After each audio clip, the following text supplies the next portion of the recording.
Hey, what's up? This Mosquito Spray. You're tuned into Mosquito Spray Boxing Breakdown. So as you can see on the photograph, we're going to talk about old Gervonta Davis today. And as you can also see on the photograph, for all my fellow movie buffs out there who remember the movie called A Bronx Tale, a classic. Remember the scene when young Calogero was a young man, a little boy, riding on the bus with his father, who was played by Robert De Niro. The scene where he looked his son in the eye and told him, "The saddest thing in life is wasted talent." And I believe that phrase parallels the boxing career of one Gervonta Davis. So let's take a look at it. So Tank Davis, he burst onto the scene around 2016 once Floyd Mayweather got a hold to him. The story was he was brought to Mayweather by Adrian Broner. And at the time, I believe Tank was like 12-0 when Mayweather, brought him in. And of course, he started guiding his career, man. And fast forward to his 17th fight. At the time, he was 16-0. Mayweather put him in, for a chance at a title. It was at 130. The IBF champion Jose Pedraza. And pretty much following the same path Mayweather followed, in his young days when he got his first fight against Gennaro Hernandez. I believe he was 16-0 at the time as well. Same weight class and everything. And of course, at the time, Davis went online, and was like, "Hey, they trying to set me up for failure." It's like he didn't even want the title shot at the time. I don't know if he didn't feel he was ready, wasn't confident in himself, or whatever the case was. But be as it may, he went out there and he stopped Pedraza in the 6th round, became the IBF 130-pound champion. And till this day, on this channel, the definition of a champion is a man that walks down the aisle with a belt. He get in the ring with that belt. You take that belt from him that night. To this day, 31 fights later, that is still, by the standards of this channel, the only champion Gervonta Davis has beat. Because we don't count all that regular and silver and liquor store belt mess. You got to be a full-fledged champion, recognized by a sanctioning body, to be a world champion on this channel. So Jose Pedraza, to this day, is still the only champion, true champion, Gervonta Davis has taken the title off of on the night of the fight. And, he became champion, man. And, at the time, you could see the talent. The young man had something. He had the flash, the flare, and that devastating power. You know what I'm saying? There was no doubt about it. And, it set the stage for the potential for some good matchups at 130. We as fans wanted to see the young man get in and do some things, to see what he could do against the best. But, the fights we ended up getting from him at 130 were in his first title defense against Liam Walsh. And then the next, of course, he stopped Walsh. Next fight, he fought Francisco Fonseca. And before that fight, he lost his belt on the scale. So he lost that IBF title before that fight. He stopped Fonseca. And then after that was Jesus Cuellar. And that fight was for a vacant WBA title or whatever. He beat Cuellar, stopped him. Fought Hugo Ruiz after that. And then Ricardo Nunez. So those are the fights we got at 130 from him. I'm going to repeat them. Liam Walsh, Francisco Fonseca, Jesus Cuellar, Hugo Ruiz, and Ricardo Nunez. The fights we could have gotten at 130 that we didn't get were Vasil Lomachenko, Gary Russell Jr., who was willing to come up from 126 to fight Tank. That would have been a good fight at the time. Gary Russell was a WBC champion at 26, but it would have been a good fight because both guys are from the DMV, both, world champions. Been a big deal, but of course we didn't get that fight. And the other fight we could have got was against Tevin Farmer, who at the time, I believe, once Tank lost the IBF belt, I believe Tevin Farmer became the IBF champion. And there were, a couple of videos of Farmer, meeting Tank out in public places, trying to get a fight with him. Tank would never entertain the fight with Tevin Farmer for whatever reason. So instead of those three guys, Lomachenko, Russell, and Farmer at 130. We got Liam Walsh, Francisco Fonseca, Jesus Cuellar, Hugo Ruiz, and Ricardo Nunez. So, after that, he moved up to 135, and first fight was against Yorkis Gamboa for vacant WBA, a nothing title, basically. It's a regular, I don't count that mess. So he fought Gamboa, he beat him, and then Leo Santa Cruz, who he brought up from 130 pounds, he stopped him. It was a big name fight because, Santa Cruz had a name. He had been champion in several divisions, and Tank scored a dramatic knockout over Santa Cruz. I believe at the time it was knockout of the year or whatever, but of course this was a man he brought up from 130. After that, he fought Isaac Cruz, and that ended up being a good fight. A lot of people was, before the fight was like, who is this guy? Why are we getting this fight? But Isaac Cruz surprised a lot of people, ended up making it a good fight. Tank hurt his hand or something from what he said and ended up winning the decision. And then after that, it was Roller Romero, who he stopped in late, I believe some of the 7th to 9th round, I forget what round, but those were the fights that we got at 135 at the time, and then also we got Hector Garcia, who he brought up from 130. Hector Garcia at the time was a champion at 130. He came up, Tank stopped him. And we got Frank Martin, and then we got Lamont Roach Jr., who again Tank brought up from 130 pounds, who was a 130 pound champion. Now, of course, Lamont Roach surprised a lot of people, man. And me, myself, I thought even without the knockdown that should have been called, even without the knockdown on the knee, I thought Lamont Roach still should have won that fight that night. He put on a good performance, and some people say, oh, Tank didn't have Calvin Ford as the lead trainer. Man, regardless of any of that, Lamont Roach Jr. should have got the nod that night, but be as it may, they called it a draw, and Steve Willis, who's usually a very good referee, he made a big mistake that night by not counting that as a knockdown. At the very least, because man don't go to the corner and get his eyes wiped out in the middle of the round, whatever. It was just crazy, but nevertheless, it was a draw. So let me repeat those names at 135. We got Yorkis Gamboa, Leo Santa Cruz, Isaac Cruz, Roller Romero, Hector Garcia, Frank Martin, and Lamont Roach Jr. Those are the fights we did have gotten at 135. The fights we have not gotten at 135, Shakur Stevenson, Teofimo Lopez, Devin Haney, and again, a familiar name, Vasil Lomachenko.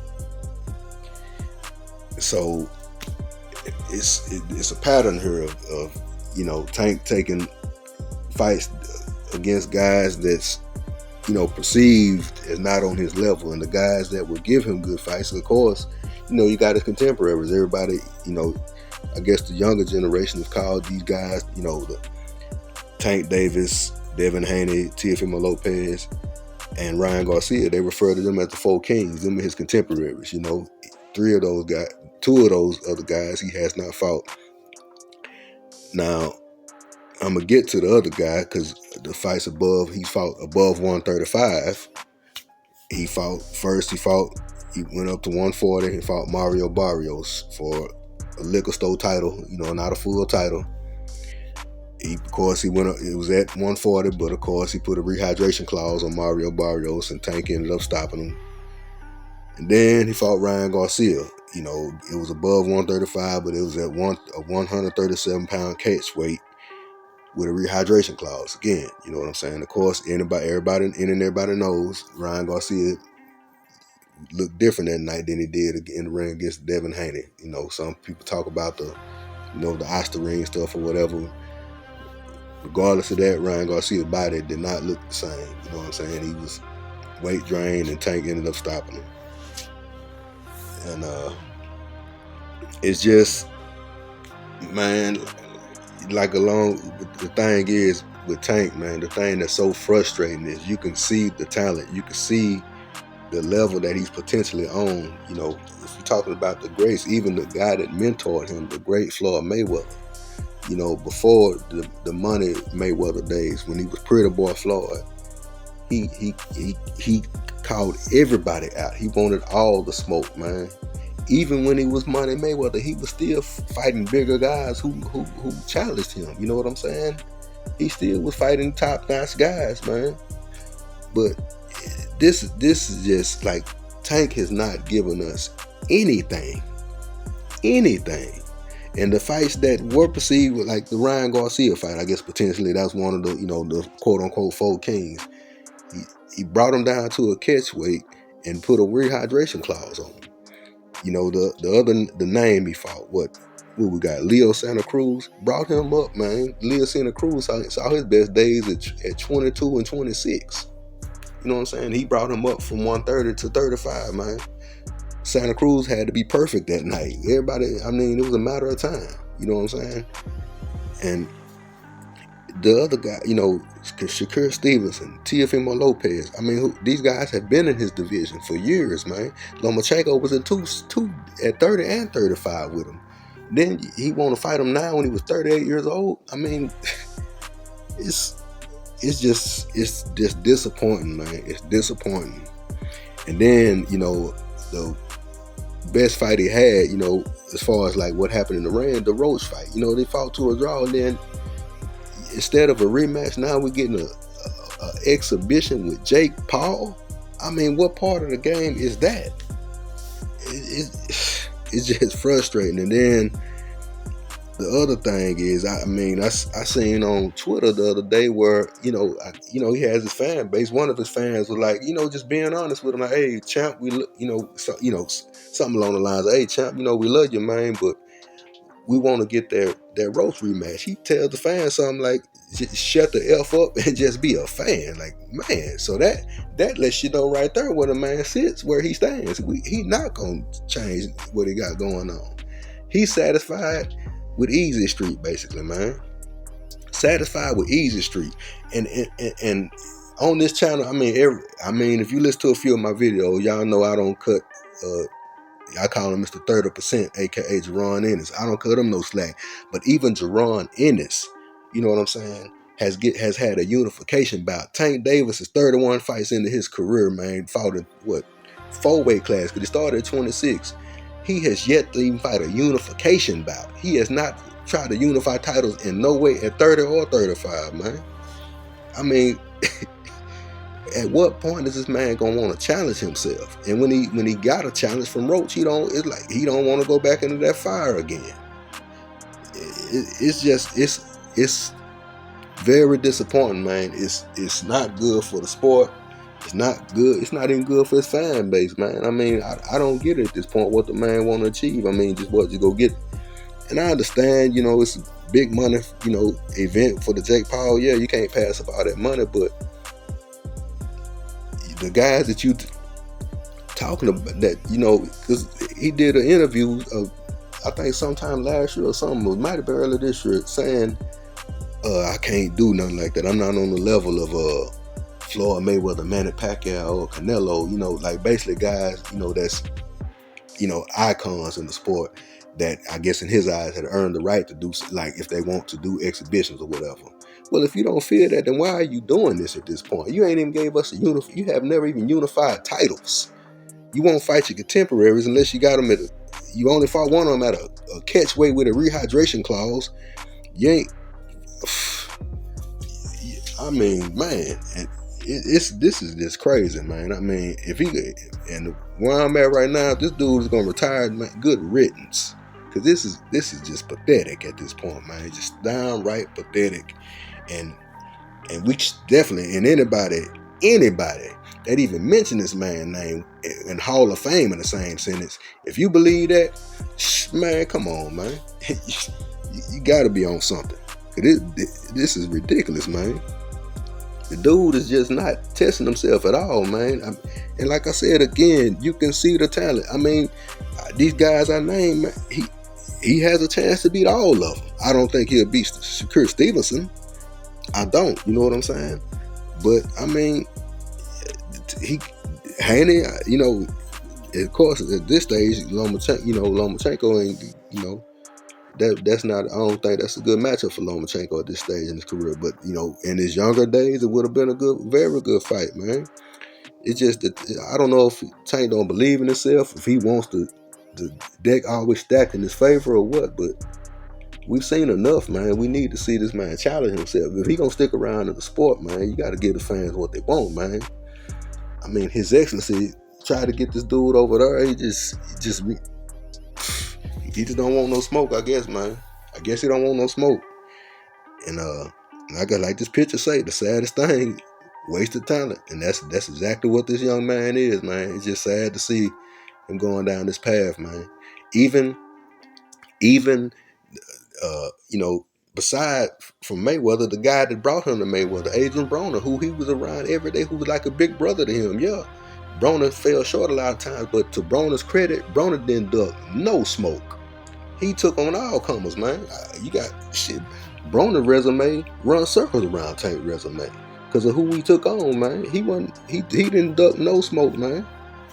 And I mean, this is what you're around. You're around Mayweather. I mean, I don't know what's who rubbed off on this cat to go down this path, because it just don't seem right. Something ain't adding up here, man. And I guess whoever gonna be watching this 3-ring circus against Jake Paul, man, have fun with it, man. I could care less, man. But I ain't gonna hold it for too long, man. That's all I got on it, man. Let me know what y'all think about this mess, man. And Tank fans, y'all chime in. Let me know what y'all think. Do y'all agree with this mess, or what y'all want y'all boy to do, man? But I ain't gonna hold y'all, man. Get out y'all way. Y'all take it light.